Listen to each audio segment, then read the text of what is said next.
بسم اللہ الرحمن الرحیم۔ السلام علیکم۔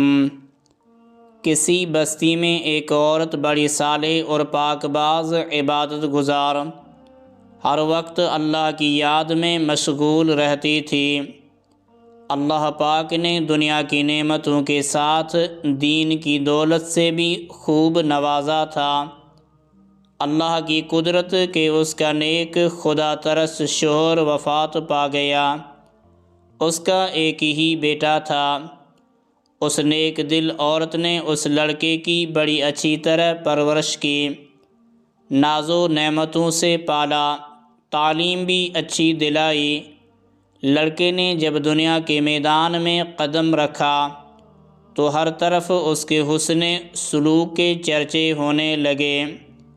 شریف لوگ اس کو عزت کی نگاہ سے دیکھتے، بیوہ عورتیں اس کو دعائیں دیتی، یتیم بچے اس کے قدموں میں آنکھیں بچھاتے۔ یہ سب اس وجہ سے کہ وہ ہر ایک سے حسب مراتب پیش آتا، وہ غریبوں سے ہمدردی کرتا، خیرات صدقات دیتا۔ غرض اس کی بستی میں کوئی ایسا فرد نہ تھا جو اس سے خوش نہ تھا۔ اس کی بستی والے ایسے نیک لوگ تھے کہ ہر گھر سے قرآن پاک کی تلاوت کی آواز آتی تھی، مساجد میں درس قرآن اور اللہ کے ذکر کی مجالس ہوتی تھیں۔ غرض اس بستی کا ہر گھر جنت کا نمونہ تھا، ہر فرد دوسرے کا غمخوار، ایثار اور شرافت کا پتلا تھا۔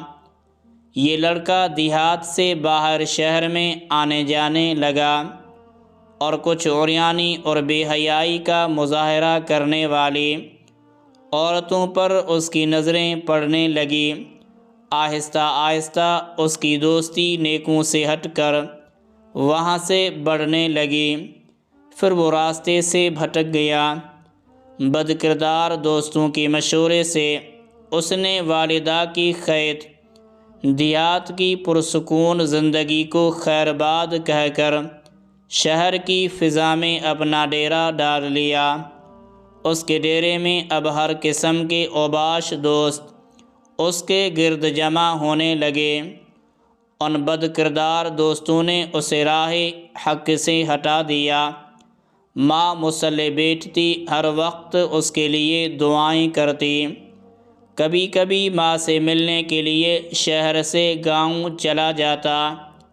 آہستہ آہستہ وہ وقت آیا کہ مہینوں میں ایک چکر لگاتا۔ اسی اثنا میں اس کے بد کردار دوستوں کے ذریعے اس کی شناسائی ایک بدکار عورت سے ہو گئی اور وہ اس کا اس قدر اسیر اور فریبتا ہوا کہ اپنے باپ کی جائیداد فروخت کر کے اس پر لٹاتا رہا۔ آخر وہ وقت آیا کہ وہ عورت جس نے اپنے نیک دل شوہر کی زندگی میں کبھی کوئی دکھ نہیں دیکھا تھا، اب دوسروں کے گھر مزدوری کرنے لگی۔ بیٹا جب بھی گاؤں آتا تو ماں مزدوری کے پیسوں سے بیٹے کو گھی لے کر دیتی، کوئی چیز بنا دیتی اور دعاؤں کے ساتھ رخصت کرتی۔ کافی عرصہ گزر گیا، لڑکا ماں کو ملنے نہ آیا۔ ماں بیٹے کی جدائی میں اپنے ہوش و حواس کھو بیٹھی۔ جب بھی کوئی غیر اس کے دروازے کو کھٹکھٹاتا، وہ دوڑ کر دروازے پر جاتی، بے ساختہ کہتی، میرے بیٹے تم آ گئے، بیٹے تم نے اتنی دیر کیوں لگائی؟ جب معلوم ہوتا کہ گلی کے کسی بچے نے دروازہ کھٹکھٹایا تھا تو دل پر ہاتھ رکھ کر پھر مصلی پر آ بیٹھتی اور رونا شروع کر دیتی۔ روتے روتے اس نیک دل کی بینائی بھی جواب دے گئی، اور پھر جب اس لڑکے کے پاس کچھ نہ رہا تو اس عورت نے اپنے یاروں سے مشورہ کیا کہ اب اس سے جان چھڑائی جائے۔ مشورہ یہ طے ہوا کہ اس سے فرمائش کی جائے گی کہ میری محبت جب ہی آپ سے رہے گی، کہ اپنی ماں کا دل نکال کر لاؤ۔ اس طرح وہ فرمائش پوری نہیں کرے گا تو خود ہی جان چھوٹ جائے گی۔ اس بدکار عورت نے یہی فرمائش کی۔ وہ انسان جو ایک وقت میں فرشتہ تھا، آج خواہش نفس کی خاطر شیطان سے بھی بدتر ہو گیا اور اس فرمائش کو بھی پورا کرنے پر تیار ہو گیا۔ خنجر لیا، گاؤں کی طرف چل دیا۔ عرصہ دراز کے بعد جب یہ بدنصیب دروازے پر پہنچا، آواز دی۔ ماں فرحت و خوشی سے دروازے کی طرف بڑھی، منہ سر چوما سینے سے لگایا۔ اس بدبخت نے خنجر نکالا، ماں کے سینے پر مارا، ماں کا دل نکال کر چل دیا۔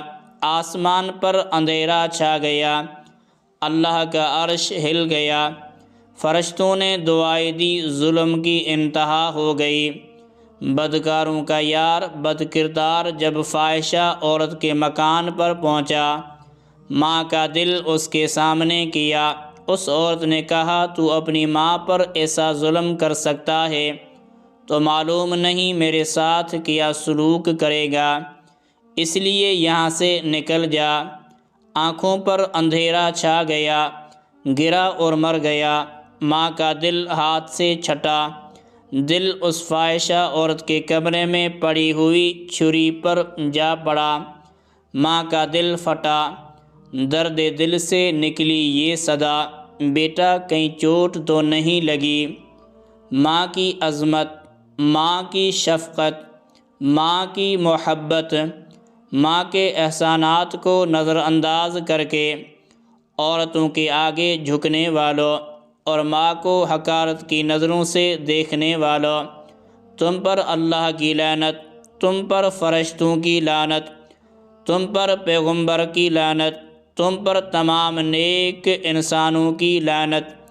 توبہ کر لو، نیکی کی راہ اختیار کر لو، ماں کے قدموں پر سر رکھ لو، اس وقت تک سر نہ اٹھاؤ جب تک وہ راضی نہ ہو جائے، چاہے تم کو موت تک رکھنا پڑے، رکھے رہو، نجات اسی میں ہے۔